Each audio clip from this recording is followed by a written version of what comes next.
लोग आज जो चर्चा के बारे में जो हम लोग विचार शेयर करते हैं उसके बारे में आज हम लोग कुछ बात करें। और यह भी जो बात है, हम लोग पिछले कई दिनों से नाद योग के बारे में चर्चा कर रहे हैं, ओंकार ध्वनि के बारे में चर्चा कर रहे हैं। तो आज हम अपने शरीर से, अपने शरीर की तुलना, अपने शरीर को कहाँ हमें स्थापित करना है,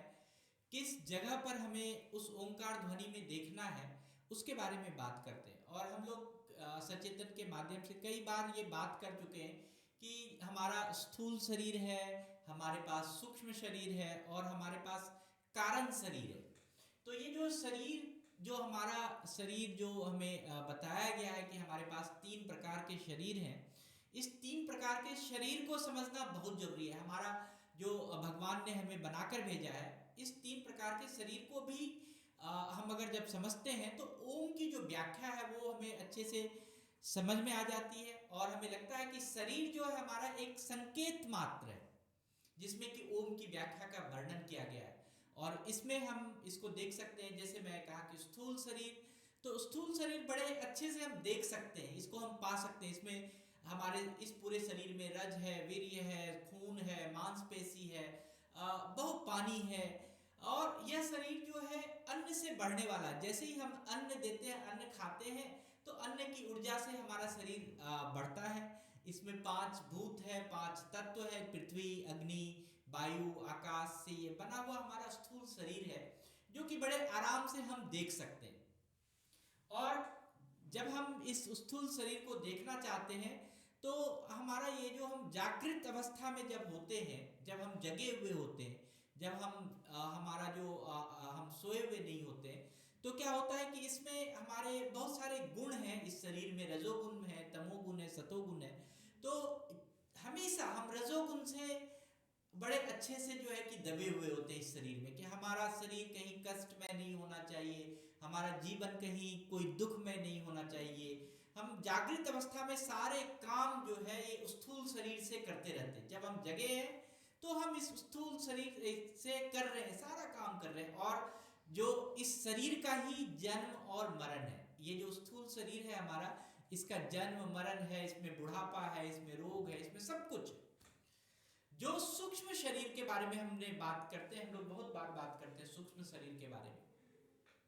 तो सूक्ष्म शरीर में 5 ज्ञानेंद्रियां हैं,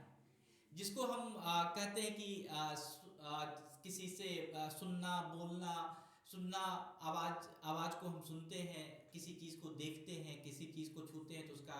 हमें एहसास पता होता है, गंध पता होता है, स्वाद पता होता है। और ये जो शक्ति मात्र नासिका है जिससे हम सांस ले रहे हैं, यह भी हम सांस में क्या जा रहा है, कैसे जा रहा है, उसका भी हम देख नहीं सकते। ये जो शक्ति मात्र नासिका है, यह भी हमारे सूक्ष्म शरीर का पार्ट है। जैसे हमने कहा कि चक्षु, श्रोत, त्वचा, कर्मेंद्रियां, शक्ति मात्र हमारे हाथ, पैर, हमारा जो गुदा, हमारा उपस्थ, ये जो हमारे 11 तरह के मन हैं वह हमारे शक्ति मात्र है, जिसमें कि हमारा संकल्प होता है, हमारा विकल्प होता है कि हम किस चीज को संकल्प करें, किस चीज को छोड़ दें। तो ये जो हमारा जो सूक्ष्म शरीर है वो 5 सूक्ष्म भूत अथवा प्राण, अहंकार, मोह, शक्ति, बुद्धि, चित्त, ये निर्णय करने वाले भाव, संस्कार, इन सब से बना हुआ जो शरीर है। और कहते हैं कि ये सूक्ष्म शरीर में 18 प्रकार की शक्तियां रहती हैं। तो यह जो दूसरा प्रकार का हमने शरीर कहा, यह सूक्ष्म शरीर है। और इस सूक्ष्म शरीर का जो प्रभाव है वो हम स्वप्न में जब रहते हैं, स्वप्न की अवस्था में जब रहते हैं, तो हम बाहर के कार्य जो है कि हमारा शरीर, तो जो स्थूल शरीर है, जो हमारा देह है, जो 5 भूत का बना हुआ देह है, वह तो सोया रहता है। लेकिन जो स्वप्न में जब हम रहते हैं तो क्या होता है कि ये जो तमोगुण और रजोगुण जो है हमारे अंदर जो है जागृत रहता है।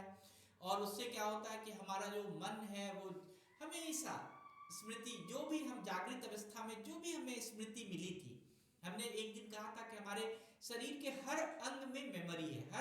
हर जगह हमारी स्मृति छिपी हुई है। तो जो जगे हुए जो कार्य की स्मृति हमारे शरीर में आ गई, जिस चीज की स्मृति आ गई, स्वप्न में हम उस स्मृति का प्रतिपादन करते हैं। और यही हमारा सूक्ष्म शरीर है। और जब हम संपर्क समाधि के बारे में बात करते थे, समाधि के बारे में भी व्यवस्था में बात किए थे कि जब तक हमारा स्थूल शरीर, स्थूल देह स्थूल दशा में है,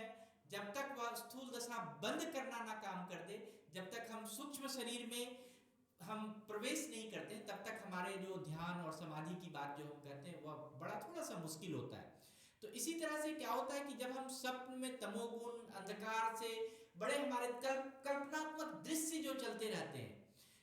वह क्या होता है कि कभी कभी हमें, अगर हम उस स्वप्न अवस्था में भी अगर हम सत्व गुण की तरफ चले जाते हैं तो हमारी समाधि की अवस्था होती है, वहां पर भी हमें बहुत सारा प्रकाश में बहुत सारी चीज जो है कि हमारी प्राण की जो डोरी है वह खिंच जाती है। और इस प्रकार क्या होता है कि जब हमारी प्राण की डोरी खिंच जाती है तो हम क्या करते हैं कि उसके तरफ हम जाने लगते हैं। जो हमने आपको कहा कि जो हमारा कारण शरीर है, कारण शरीर जो है हमेशा वो, उसमें क्या होता है कि जब भी हम चेतना, हमारे मन में जो भी चेतना है, जो भी हमारी जागृत अवस्था है, जब भी हम कोई अटेंशन की अवस्था में रहते हैं, किसी चीज में पूरे तरह से ध्यान मग्न होके रहते हैं, जब हमारा सत्वचित, जब हमारा अहंकार खत्म हो रहता है, जब हम एकदम निर्मल भाव में, सहज भाव में रहते हैं, तब हमारा वह कारण शरीर होता है। और कारण शरीर क्या होता है कि इसमें जो संज्ञा की अस्मिता है वही हमारा होता है कि जो हमें दिख रहा है आसपास, जिस भाव में, जो हमारे पर्यावरण में, जो हमारे बाह्य वातावरण में जो भी चल रहा, हम उस वातावरण में कितने अच्छे से सहज तरीके से हम घुल मिल जाते हैं, यह हमारा कारण शरीर है। तो अगर हम ये तीन शरीर का अगर हमें ज्ञान होता है कि जो सूक्ष्म शरीर है, कि हमारा जो भी हमारी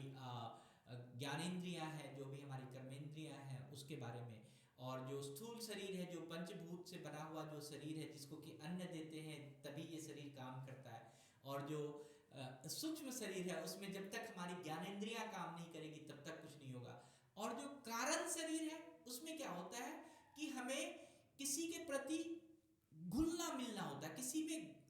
ध्यान बिंदु केंद्रित करना होता है, किसी में हमें सहज रूप से उसमें घुसना होता है, सहज रूप से उसमें विलीन होना होता है। तो ये हमारा कारण शरीर, जैसे हम काम कर रहे हैं, काम में पूर्णतः अगर विलीन हो गए तो वो हमारा कारण शरीर है। और जब स्थूल शरीर में है, जब हमको लग रहा है कि बहुत सारे रजोगुण की बात चल रही है कि हमारा कैसे जीवन अच्छा हो, कैसे मोह माया अहंकार कैसे चलता रहे, तो ये हमारा कारण शरीर है। और सूक्ष्म शरीर में क्या होता है कि जब हम स्वप्न अवस्था में रहते हैं तो कहाँ कहाँ विचरण करते रहते हैं, वहां पर जो हमारा शरीर है वह कहीं काम नहीं करता। तो इस तरह से अगर हम देखें तो जो आपका शरीर है, तन है, वह आपका स्थूल शरीर है, जो आपका मन है वह आपका सूक्ष्म शरीर है,